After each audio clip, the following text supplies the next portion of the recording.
Hello everyone! Welcome back to my YouTube channel. Nandito ako sa kulungan ng mga manok. Maglilinis ako ng kulungan nila. Madami na akong ma-harvest na compost. Halo-halo na yan dyan. May mga damo, mga ipa at tae ng manok. Umiinom sila ng tubig. Kabir sa kaasil. Pakatakaw sa pagkain yung mga yan. At i-istorbuhin ko muna yung nila pag inom ng tubig. Meron ako ditong inahin, dalawa na lang ang natirang sisiw. Yung nagpapaaraw ang dalawang sisiw. At dito naman nakakulong ang lalaki dahil ayan, inaawayan siya. At ito naman yung maingay na nag-iitlog naman. Dito yung itlog niya. Ayun yung itlog niya. May itlog siya ngayon. 6 na ang itlog niya. At umpisahan ko muna yung mga ilalagay ko sa sako yung mga lupa dito. Tapos lalagyan ko uli ng ipa para iwas amoy. Nangangamoy na kasi itong nila eh. Hindi na napalitan ng ipa. Tsaka wala na mga damo. Yan. At magliligpit muna ako.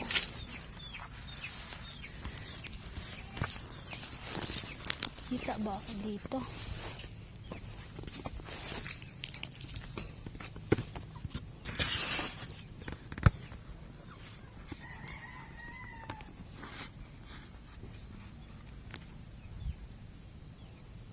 Yan, pupulutin ko yung mga ipot nila.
Ito, ganito kadami yung i-harvest kong lupa.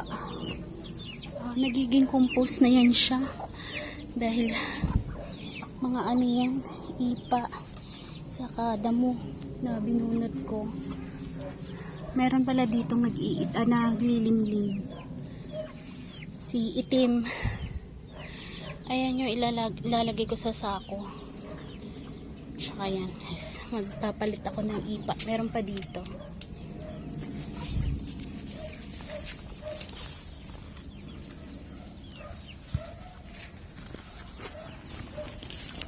Hanap lang ako ng magandang lagayan.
siya nadurog. Kahit yung nasa sako.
Amoy na.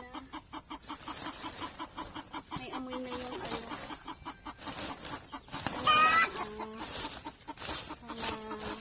Compost lupa.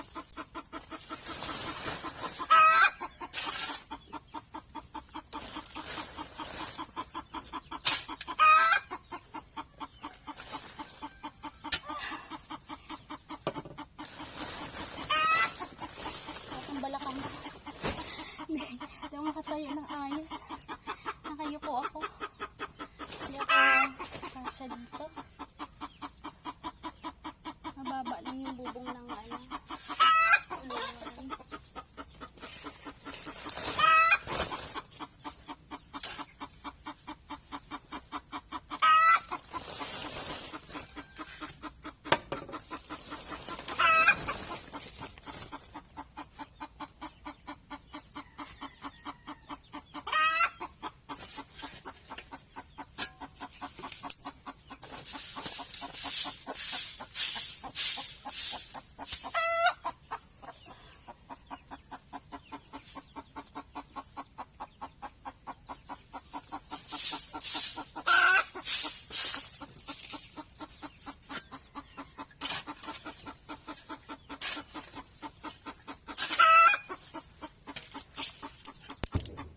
Hello guys, tapos ko nang linisin yung kulungan ng mga manok and naka-harvest ako ng 6 na sako ng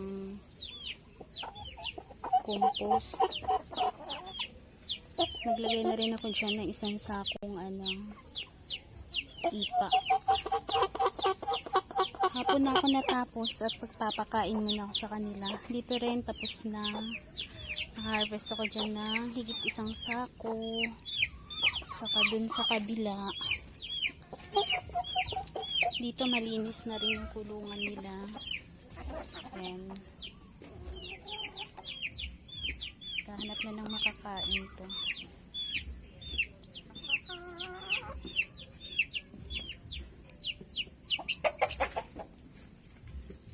Malinis na yung kulungan nila at naka-harvest naman ako dyan ng kalahating sako. Magpapakain muna ako ng mga manok dahil matutulog na sila.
Nilagyan ko na ng ipa para may kakalkalin sila, saka para hindi hindi maputik. Ayan. Matakaw yung tatlong yan. Kain lang ng kain ay nagkakalkal na siya, oh.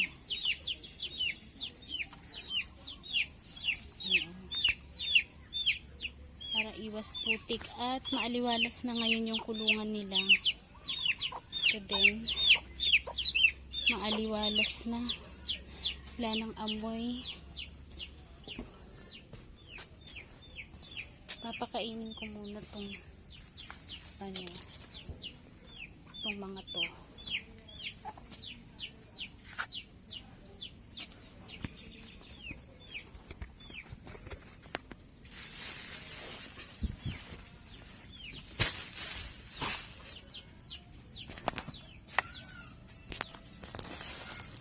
Nabiya ako ng gawa.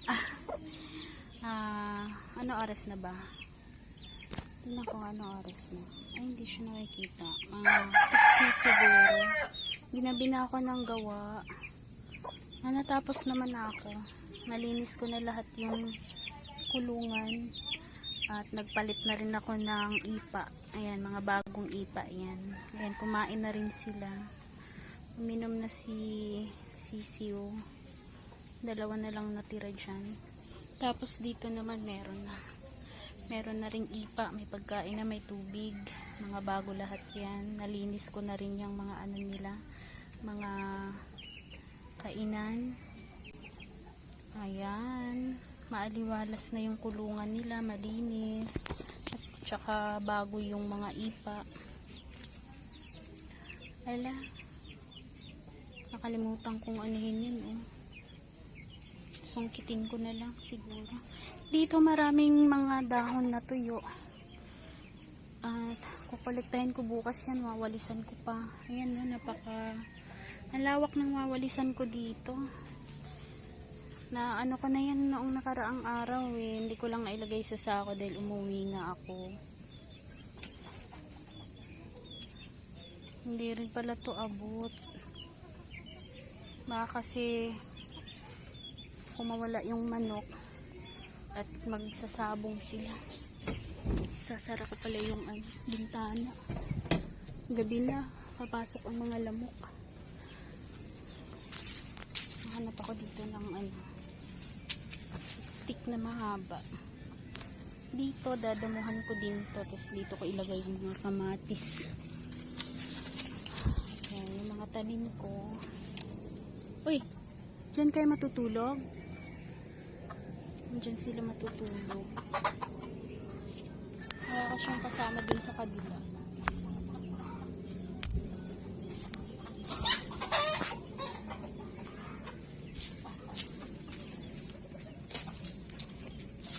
Subukan kong anuhin to kung kaya.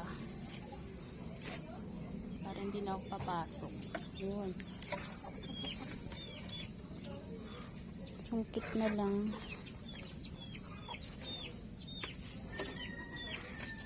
Kasi baka makawala yung lalaki. Magsasabong yan sila niyang na yan, oh. Isa na yan.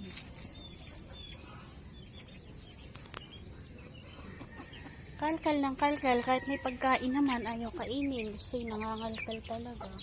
Buti pa tong mga sisiw, oh. Buhay yung mga sisiw. Akala ko mamamatay din dahil nagkaroon ng sipon. Ito yung mga manok na napakatakaw. Okay lang kayo dyan? Yan, ang bibigat ng mga katawan yan.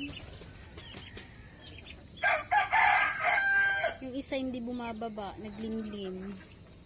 Yung itim, sasarado ko na dahil hapon na, magagabi na. Ngayon lang ako natapos linis ng kulungan nila. Ang baho na kasi, nakakahiya, may dumadaan. Kaya ngayon, mabango na sila. Wala nang amoy yung kulungan nila na ano ko naman na isa ako ko na, hindi ko kayang ilabas yun dyan, kaya dyan na lang muna. Takaw na itong mga kabir na to. Yan, matutulog na sila. Bukas naman, iligpitin ko lahat ng mga dahon. Tapos yung mga makokolekta kong dahon, ilalagay ko naman dito sa kulungan. Ilalagay sa kulungan, tapos pag nagdamo ako bukas ng umaga, kukolektahin ko rin yung mga damo. Ilalagay ko rin dyan. Ilalagay ko rin sa kulungan nila para meron silang makain na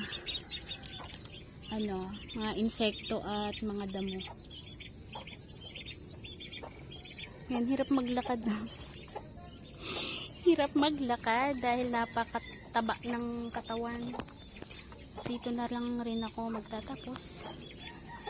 Bye bye.